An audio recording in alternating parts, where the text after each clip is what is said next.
lang po, okay na siya. Parang wala nang conviction na wala ka sa simbahan. At doon ko na-realize na kung gaano kahalaga na nandun ka sa gawain kahit hindi ka okay. Na, alam mo yung, para kaya mo kasama yung mga kasama mo sa church, pero pag nandun ka lang sa church, magiging okay ka dahil sa tulong at biyaya ng Panginoon. Salamat sa Panginoon. Patuloy tayong magamit ng Panginoon. Patuloy tayong palakasin ng Panginoon na naman yung mga pinagdadaanan ay huwag natin siya masyadong isipin. Kundi manatili lang tayo. Sabi ko nga, Lord, itong pagsubok ko, mas grabe pa yung pinagdadaanan dito ni Daddy, pero yung nakita ko siya, palagi siya nakangiti, palagi siya nandun sa gawain ng Panginoon. At sabi ko, Lord, ganun pala maglingkod sa inyo. Hindi na namin iisipin yung sarili namin. Hindi na kailangan isipin mo ano yung gusto mo. Ako po, dahil palagi, sabi ko, Lord, kahit mahirap, ay pipilitin ko talaga. At neto nga po, dumating tayo na parang, sabi ko sa Panginoon, Lord, parang nakakapagod na. Parang ayoko na magpatuloy. At nung conference nga po, umiyak ako nun sa altar. Sabi ko, Lord, hindi ko na alam yung sasabihin ko sa inyo. Kasi parang hindi na talaga. Sabi ko, Lord, puro iyak na lang talaga. At biglang, sabi ko, sana ano yung nakapin ako ni Daddy, pag-pray niya ako. Kasi pinag-pray niya lahat ng nakalot. Sabi ko, bakit parang ako lang yung hindi pinag-pray?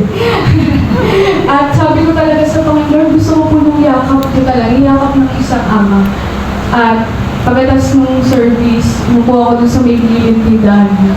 At hindi ako nagsasabi kay Daddy kasi sabi ko, Lord, ayoko na magsabi kay Daddy ng problema ko kasi madami na din siyang problema.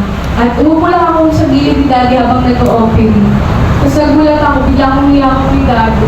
Tapos sabi ko, Lord, grabe, parang kami naging okay ka tayo. Pero yung pag naramdaman mo yung yakap ng Panginoon, gano'n. Tapos sabi ko, Lord, grabe kayong magmahal. At sabi ko sa mga, Lord, mas pagbubutihan ko pa yung paglilingkod ko sa inyo. At yun nga sinabi ni Daddy na, sasayaw kayo na to see your face. Sabi ko, Lord, kaya mo pala ng sayaw yun. Parang hindi ako okay kasi yung message ng kanta, makita kayo. Tapos sabi ng Panginoon sa akin, sumunod ka lang sa akin. At yun, ginagawa ko yung sayaw. Kasi biglaan nga sinabi ni Daddy na sayaw agad ng conference. At habang ginagawa ko yung sayaw, sabi dun sa sayaw, to see your face, to know your glory. At biglang pinaalala sa akin ng Panginoon na, anak, di ba yan yung prayer mo? Kasi dati po ay, dating sinasabi ni Daddy na magnasa kayo, na makita yung Panginoon, at nagnasa talaga ako noon. At dumating yung time nito po na parang nanghina ako sa pagbibig, parang napagod ako. At dahil dun sa kanta na yun, ay parang binalik sa akin ng Panginoon na, anak, di ba yan yung prayer mo? Di ba yan yung gusto mo? Sabi ko, Lord, gusto ko maging kagaya ni Moses na makita kayo. Kahit yung paano lang, Lord, sabi ko, gano'n lagi sinasabi ko sa Panginoon. At pinaalala sa akin ng Panginoon, di ba ayan yung prayer mo? At doon ay biglang lumakas talaga ako. Sabi ko, oo nga, Lord, ito yung prayer ko. Pero parang nawala ulit ako sa prayer na yun. Sabi ko sa Panginoon, Lord, hindi ako itigil na hindi maging laman ang puso ko, pero hindi ko siya talaga nararanasan. At netong workers nga, yung sinabi sa akin ng Panginoon, maghintay ka lang at huwag kang mapapagod na ipag-pray, huwag kang titigil ng manalangin para doon. Dahil sabi nga, di ba, mayroong tamang time yung Panginoon na kapag nanalangin tayo, hindi siya instant na, okay, bibigyan na kagad sa'yo dahil naniwala ka, hindi po. Kundi kapag naniwala tayo sa Panginoon, kahit gano'n pa siya katagal, ay maniwala tayo na gagawa talaga at tutugon yung Panginoon. Salamat sa Panginoon dahil sa paglilingkod ay talagang hindi siya madali. Kailangan talaga natin ng sakripisyo dahil yung paglilingkod para sa Panginoon ay meron kasamang, di ba sabi nga, take up your cross and follow me. Dahil sa pagsunod talaga sa Panginoon ay hindi siya madali. At salamat sa Panginoon dahil sa pagpunta nga po namin dito ay talagang naranasan namin yung pagkilos ng Panginoon, yung biyaya ng Panginoon. At mas lumalim pa kami sa salita ng Panginoon sa lugar na ito. At salamat din sa Panginoon dahil mas binigay niya pa ako ng, parang mas pinalakas pa ako ng Panginoon na maglingkod sa Kanya. At habang nakikita ko yung mga ginagawa nga dito, yung sundo sa mga miyembro ng sinama ko ng kasarapan ni Sabi ko sa mga Lord, napakalayo para lang makapunta sila sa church. Ako, bababa lang ako sa church. Tinatamad pa ako minsan. At sabi ko sa Panginoon, Lord, tulungan niyo po ko na mas maging malalim pa yung relasyon ko sa inyo na talagang yung paglilingkod sa Panginoon na hindi palagi kapag dumating yung pagsubok, wala na ulit. Kapag okay, masigla ulit sa paglilingkod, nag-iinit. Tapos kapag tumagal yung taon, hindi na ulit okay. Sabi ko, Lord, ayoko na ng ganun. Gusto ko yung kahit ano man yung pagdaanan, kahit manghina man ako o tamarin ako, ay gusto ko yung patuloy pa rin ako sa paglilingkod sa inyo. At salamat din sa Panginoon kasi ayun nga, akit niya kami din sa mga yan. Sabi ko, Lord, first time ko yung gagawin. Hindi ko ito lang yun sa akin nila ate, na masaya nga daw yun. At sabi ko sa Panginoon, Lord, gusto mo po talaga. At nagnanasa talaga yung puso ko. Sabi ko, gusto mo pa, Lord, mas matuto pa ako kung ano nga ba yung mga ginagawa. At ayun lang, sinabi ni Ate Jane, yung mga mangyan nga daw, yung mga leader, mga tumayo. Sabi ko, Lord, grabe, hindi talaga siya sa galing. Hindi siya sa ganda ng salita, kundi sa puso talaga siya nanggagaling. At salamat sa Panginoon dahil bilang kabataan, kailangan talaga natin maging matatag. Kailangan talaga natin panghawakan kung ano nga yung binigay natin sa Panginoon. Dahil kapag pinilit natin na, Lord, kaya ko pa ito, itong pagsubok na ito, kaya ko pa, ay hindi natin kakayahan. Dahil dumating yung time na sabi ko, kaya ko to, nagka-problema sa tambourine, sabi ko, kaya ko to, nagka-problema sa school, sabi ko, kaya ko to, sabi ko, matatag ako. At dumating yung time na umiiyak na ako sa kwarto, sabi ko, Lord, hindi ko na kaya. At nung sinabi ko yun sa Panginoon na, Lord, suko na, kayo na po bahay. Nung sinabi ko yun sa Panginoon, siya lang sinabi sa akin ng Panginoon, umakbang ka na at ako na yung bahala. Sabi ko, Lord, paano kapag may ganito pang nangyayari, Lord? Paano kapag mahirapan ulit ako? Sinabi lang sa akin ng Panginoon, umakbang ka lang at ako na yung bahala sa iyo. Kagaya naman, inano sa akin ng Panginoon, nahawak niya lang yung kamay ko. At yung Panginoon yung bahala sa akin. Ang kailangan lamang ay sumunod tayo at humakbang lagi sa Panginoon. Kapag dumating yung tayo na nanghina, ay humakbang lang palagi sa Panginoon. Kahit tinatamad na, kailangan nandun pa rin tayo sa church. Dahil dumarating yung tayo na kapag hindi na tayo nakakapagsimba, o ilang linggo na dalawang linggo na hindi nakapagsimba, ay dumarating yung time na nawawala na sa atin na, ay, okay lang pala hindi magsimba. Ibigay yung gusto namin at may time na hindi. Ay dumarating yung time na, sabi ko sa Panginoon, Lord, mahalaga sa akin yung mga damit ko. Tapos nung nag-mission kami sa Romblon, sabi ko sa Panginoon, Lord, ano pa yung kailangan ko isuko sa iyo? Sabi ng Panginoon, parang yung luho ko. Daw ako, pinagbibigay ko yung mga damit ko sa mga kabataan sa Romblon. At sabi ko sa Panginoon, Lord, ayun na, nabigay ko na yung mga paborito kong damit.